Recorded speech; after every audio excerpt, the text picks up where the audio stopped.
Hola, buenas tardes. Por acá Carlos Méndez.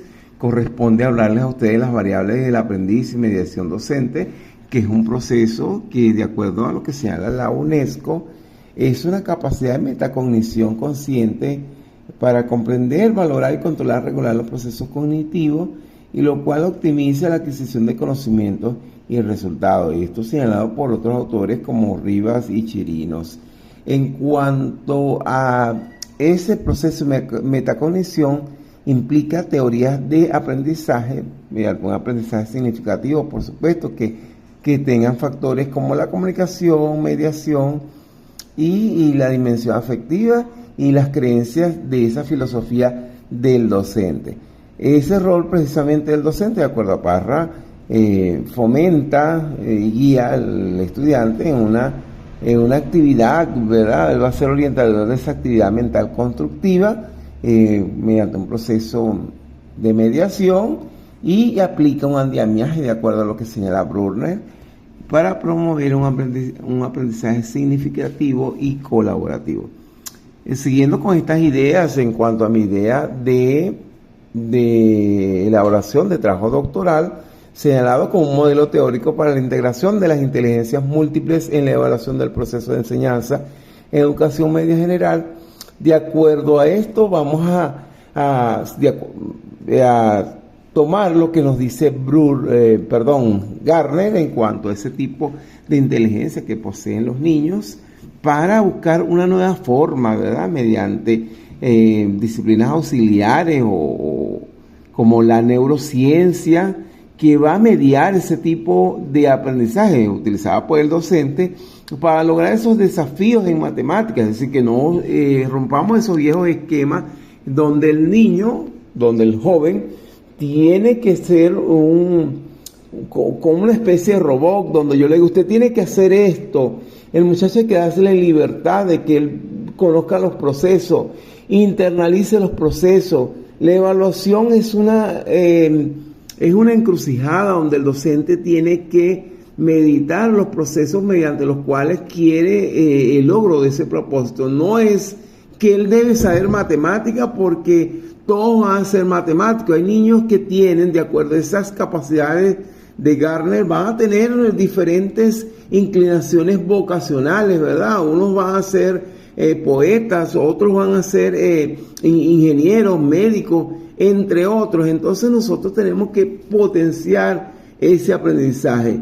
El niño desde pequeño, por supuesto que, como decíamos, tiene esa orientación filosófica del cual el docente participa, pero debemos también nosotros ser muy conscientes en ese proceso de evaluación. No es que él debe de saber este proceso porque es así. No, usted como docente, usted tiene que ver que el propósito se logre de acuerdo a esas capacidades que tiene el niño para poder internalizar esos procesos. Entonces, el contexto debe mediar, por supuesto, el logro y el fin del aprendizaje que se requiere, y precisamente las inteligencias múltiples son estrategias diferenciadas en reconocer y fortalecer capacidades individuales de acuerdo a lo señalado por Gardner, fomentar razonamiento lógico y desarrollo de la criticidad. Feliz tarde. Hola a todos, por acá la doctorante Mildred Petit. En esta ocasión vamos a conversar sobre las variables del aprendiz desde diferentes perspectivas, mediante una relación con mi tema de investigación doctoral, que se trata de la influencia de la inteligencia emocional en el rendimiento académico universitario. En el ámbito universitario, solemos pensar que el éxito depende exclusivamente del intelecto y el esfuerzo. Sin embargo, esta investigación doctoral propone una mirada distinta, la inteligencia emocional, que no es un adorno de la personalidad, sino el motor principal que permite que el talento se convierta en resultados reales. Exploraremos cómo las emociones actúan como el centro de control que organiza el aprendizaje, la memoria y la capacidad de superar obstáculos en un entorno académico cada vez más exigente. La inteligencia emocional es la base de una verdadera educación inclusiva. No se trata solo de abrir las puertas de la universidad, sino de crear un ambiente donde cada estudiante se sienta valorado. La empatía permite reducir los prejuicios y fortalecer los lazos entre compañeros, pero la atención y ser inclusivos también significa entender que no todos procesamos las emociones de la misma forma. La universidad humana es aquella que no impone una sola manera de sentir, sino que brinda herramientas emocionales para que cada estudiante desde su propia realidad encuentre un lugar que tenga éxito. Por otra parte, la ciencia nos dice que cuando el estrés académico es demasiado alto, el cerebro bloquea nuestras capacidades de planificar, memorizar y tomar decisiones y se detienen porque la emoción negativa toma el mando. Aquí es donde la inteligencia emocional marca la diferencia. Funciona como un escudo y el estudiante reconoce su ansiedad y puede aplicar estrategias para calmarse y recuperar su capacidad de pensar. A esto le llamamos autorregulación, que no es dejar de sentir presión, sino de saber hacer con ella para que nuestras facultades mentales sigan trabajando a nuestro favor. Tener una capacidad lógica o creativa no es suficiente si no sabemos manejar la frustración. La inteligencia emocional permite que nuestras habilidades se adapten a diferentes formas de enseñanza y retos. Esto es específicamente vital para que los estudiantes con discapacidad y para ello el rendimiento académico está íntimamente ligado a la resiliencia. Esta fuerza emocional que les permite seguir adelante a pesar de las barreras del entorno. En este contexto, una alta inteligencia emocional se traduce en una mayor seguridad en uno mismo y la persistencia necesaria para no abandonar la meta. Para concluir, este estudio demuestra que el rendimiento académico en la universidad es un fenómeno integral. Al fortalecer la inteligencia emocional, no solo estamos buscando mejores calificaciones, estamos formando profesionales más equilibrados, capaces y humanos.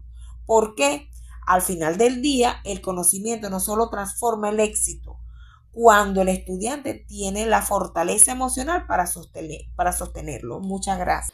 Buenas tardes, profesora Miriam, compañeros de grupo. Les habla la participante Berenice Escaría y continuamos con la educación inclusiva e interculturalidad. En la educación es un proceso de sociabilización con el cual se pretende que el estudiante adquiera los conocimientos, habilidades y destrezas necesarias para desarrollarse en su entorno social y cultural, lo cual produce cambios emocionales, sociales e intelectuales en el individuo. Estos cambios se dan mediante un proceso de enseñanza y aprendizaje que se encuentra mediado por la capacidad del docente para generar un ambiente de aprendizaje que genere en el alumno o en el estudiante un aprendizaje significativo. Seguimos con las variables de aprendiz y mediación docente. Las variables y autores clave. Brune define andamiaje como el soporte temporal que el docente ofrece al estudiante para construir el aprendizaje y así facilitando el paso de la comprensión inicial a la autonomía. También tenemos a Husserl, aprendizaje significativo. Enfatiza la importancia de conectar los nuevos conocimientos con los saberes previos del estudiante para lograr un aprendizaje duradero, siendo el docente un mediador que estructura el contenido. Tenemos también Díaz Barriga y Hernández, estrategia docente. Desde una perspectiva constructivista, destaca el uso de estrategia que promueve la reflexión y la construcción activa del conocimiento por parte del estudiante. También tenemos a Pablo Freire, educación liberadora. Concibe la mediación como tratamiento del contenido para una educación participativa, creativa y expresiva, superando la visión bancaria de la educación. Y por último, César Cole, constructivismo. Su trabajo se centra en cómo los estudiantes construyen activamente su conocimiento en el aula, con el docente como un facilitador de este proceso constructivo. Seguidamente, las variables de la mediación docente. Fortaleza del docente: paciencia, empatía, conocimiento, flexibilidad, motivación y disciplina. Estrategia cognitiva: uso del lenguaje, reflexión, pensamiento sistemático, resolución de problemas. Interacción, diálogo, construcción de andamiaje, acompañamiento reflexivo, objetivo: desarrollar potencialidades, promover autonomía, facilitar el aprendizaje significativo y la construcción del conocimiento. Seguimos con la siguiente lámina, los conceptos del estilo de aprendizaje, inteligencia múltiple, metacognición y funciones ejecutivas. Estos conceptos clave para entender cómo aprenden los estudiantes, incluyendo aquellos con discapacidades, y cómo la mediación docente es crucial para adaptar la enseñanza y así utilizando estas estrategias. Podemos decir que lo podemos aplicar al trabajo de grado. La inteligencia múltiple, más allá del conjunto de habilidades específicas y el conjunto de destrezas en el razonamiento lógico verbal, se debe enfocar hacia los diferentes estilos que los individuos utilicen para la realización de su aprendizaje mediante la metacognición, es decir, poder manejar el pensamiento para un fin propio mediante funciones ejecutivas que nos ayuden a planificar, a organizar, controlar impulsos y gestionar tareas. Esto nos conlleva a mediación pedagógica y mediación docente es necesaria para el desarrollo del individuo y sus éxitos académicos dentro de su etapa educativa y social. Acá mi exposición. Buenas tardes.